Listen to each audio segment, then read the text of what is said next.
we have to, again, ignore the antics of those who do not want to find the truth. We will find the truth. That truth will have the confidence of the American people because it will be done patriotically and not in a partisan way. Will you be appointing more Republicans to the committee like Congressman Adam Kinzinger? That would be my plan. So when will that be announced? Perhaps after I speak to Adam Kinzinger. But I'm not about to announce it right this minute, but you could say that that is the direction that I would be going on. He and other Republicans have expressed an interest to serve on the Select Committee.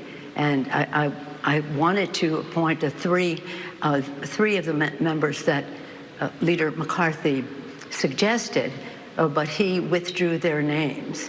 The two that I would not appoint are people who would jeopardize the integrity of the investigation. And there's no way I would tolerate their antics as we seek the truth. Here's Pelosi depriving Trump and Republicans of the one and only thing that they need to be able to discredit the House Select Committee on January 6th, it being partisan. Because now, not only is Liz Cheney serving on the committee, but the Speaker has also expressed interest in appointing Adam Kinzinger. And shortly after this appearance, Kinzinger took to Twitter to accept the appointment. He wrote, quote, "For months we have searched for answers and what process we should use to get them. For months lies and conspiracy theories have been spread, threatening our self-governance. For months I have said that the American people deserve transparency and truth on how and why thousands showed up to attack our democracy, and ultimately what led to the insurrection of the U.S. Capitol complex on January 6, 2021. Self-governance requires accountability and responsibility. My faith requires the same of me. Truth is necessary for order, and that's what I will do. Let me be clear, I'm a Republican dedicated to conservative values, but I swore an oath to uphold and defend the Constitution. And while this is not the position I expected to be in or sought out, when duty calls, I will always answer. This moment requires a serious, clear-eyed, nonpartisan approach. We are duty-bound to conduct a full investigation on the worst attack on the Capitol since 1814 and to make sure it could never happen again. Today, I was asked by the Speaker to serve on the House Select Committee to investigate January 6th, and I humbly accept it. I will work diligently to ensure we get to the truth and hold those responsible for the attack fully accountable." Now, aside from just his presence alone depriving Republicans of their talking points, there's another reason that the right likely doesn't want Kinzinger to serve, because he's open to calling Trump to testify, which he revealed during an interview I had with him a couple of weeks ago. Do you think that Trump should testify? And is that something that you would push for if you were on the commission? Yeah, I mean, I think, to an extent, I think if we needed him to, yes. I think it's not important to necessarily just bring him in front of the committee, for the show of it or anything. If we can get to the information through other people, he is still a former president, regardless of how you feel about him. But we do need answers. I think there's a lot of people that know what Donald Trump was doing while the insurrection was occurring. There's a lot of people that know, was he told to send the National Guard and he never made a call? There's a lot of information that I think Kevin McCarthy can provide. So I think bringing as many people before us as we can, and I'd like it to be done a little behind closed doors as much as we can to keep the spectacle of it. But at the same time, people have a right to see.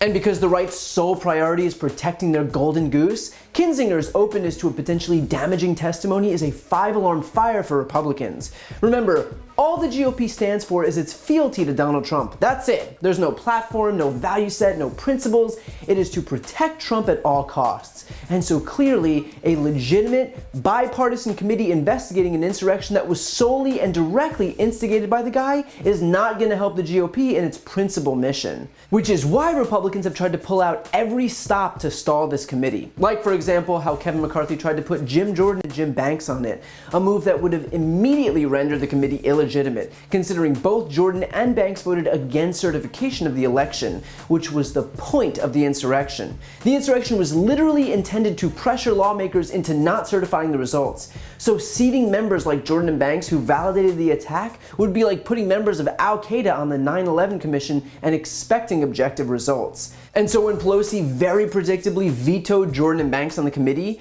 the Republicans also very predictably pretended to lose their minds and clutch their pearls, with McCarthy pulling all 5 of his choices for the Select Committee. In other words, Pelosi didn't accept 2 partisan hacks who were specifically chosen so that she would deny them spots, thereby giving McCarthy runway to do what he wanted to do all along and throw his temper tantrum and claim the committee was illegitimate. The whole point was to sabotage it with selections like Jordan and Banks. But now, the appointments of Kinzinger, who will join Cheney, serve as a major impediment for McCarthy and the right to be able to claim that it's illegitimate, considering you've now got 2 high-profile Republicans sitting on the committee. Of course, that hasn't stopped McCarthy from continuing to try and undermine it anyway. In response to Kinzinger's appointment, he said, quote, "Speaker Pelosi's rejection of the Republican nominees to serve on the committee and self-appointment of members who share her preconceived narrative will not yield a serious investigation."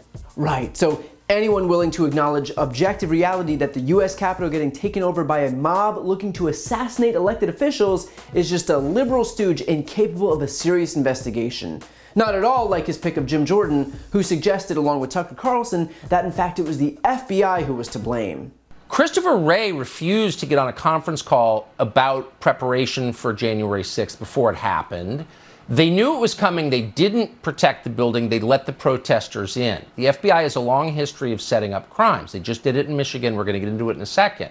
Why isn't there a good faith investigation into the FBI's behavior, or do Republicans somehow trust the FBI?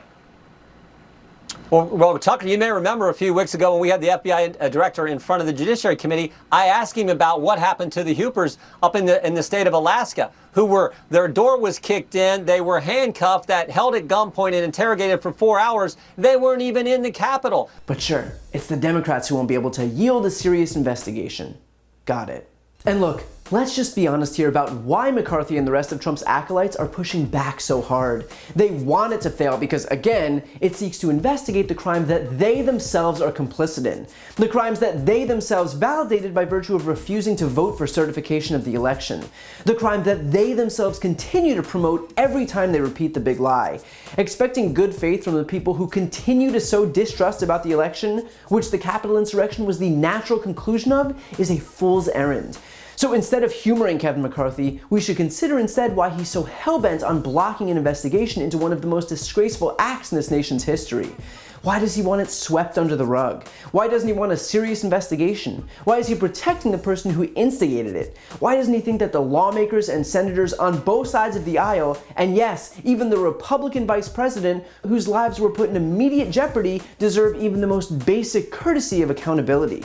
It's because when it comes to the mob and the people they were trying to kill, Kevin McCarthy and the rest of Trump's stooges have made it clear whose side they're on. When someone tells you who they are, you should listen. If you enjoyed that video and you're looking for a deeper dive, check out my podcast, No Lie with Brian Tyler Cohen. It's a no BS look at the top stories of the week, along with interviews with the top names in politics, like Vice President Kamala Harris, Jen Psaki, Elizabeth Warren, Nancy Pelosi, Chuck Schumer, Katie Porter, Pete Buttigieg, and more. Again, that's No Lie with Brian Tyler Cohen, available anywhere you listen to podcasts. Also, if you want to see more videos like this one, click the subscribe link right here on this screen to join the more than 1 million people who've already subscribed to my channel. And finally, to donate to my Don't Be a Mitch Fund, where I'm raising money for a whole raft of different voter outreach and voter registration groups in the closest states ahead of midterms in 2022, including Georgia, Pennsylvania, Wisconsin, North Carolina, and Texas. You can find that link on this screen as well. Thanks for watching.